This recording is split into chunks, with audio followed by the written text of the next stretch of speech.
Welcome back to my YouTube channel. My name is Ep23. I go by Ep23, which means that you should call me Ep23. And today is Thursday. Thursdays are Hip Hop Womanist sermons. This is a preach-eb. Today, this preach-eb is about Lauryn Hill and how the miseducation of Lauryn Hill has been think-pieced and thought about for years, but I've not ever heard it read specifically as womanist text.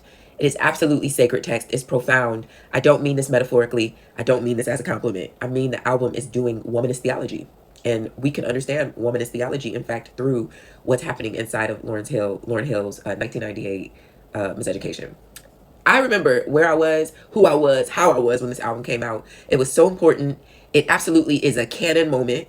And basically to start with this kind of school setup where the whole theme of the album is letting you know that we are learning something and we are unlearning something. So for her to go from like this spiritual autobiography, moving from this miseducation of romantic love as salvation through the crisis of that collapse, and then into a direct encounter with the divine that lives inside of her.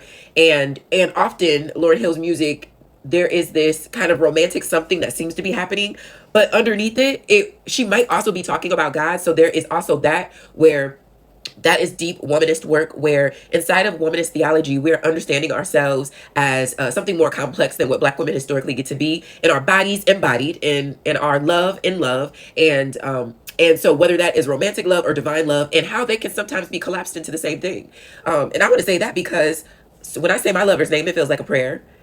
You know, when I miss him, I long for him. I yearn for him, similar to the way that I, like the deer that pants for the water. And as the holiest, highest version of myself, I don't have judgment of that type of love, that type of yearning, that type of longing, because my love for the divine has taught me how to love, has taught me how to yearn, has taught me how to long. And so my only job is to ensure that I'm giving that type of longing to a worthy participant. So Lauryn Hill's really fleshing this out, like, okay, is this romantic love or is this the love of the divine? Maybe both.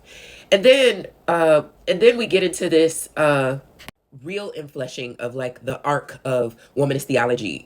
Everything that Alice Walker, Katie Geneva Cannon, Dolores Williams all saying in academic language. Lauryn Hill was certainly saying in this record that, if you pull from everything is everything, this theological claim that the divine order is operating even in apparent cases, right? Like in apparent chaos, right? Everything is everything. What is meant to be will be. After winter must come spring. Change it comes eventually. If that don't preach, then I don't know how else you get your preachment.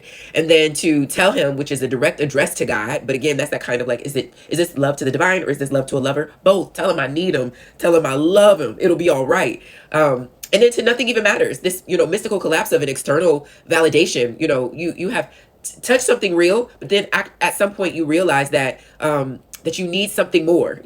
That nothing even matters. Like, this love is big, and also I'm still claiming and wanting and yearning for something more even inside of this request.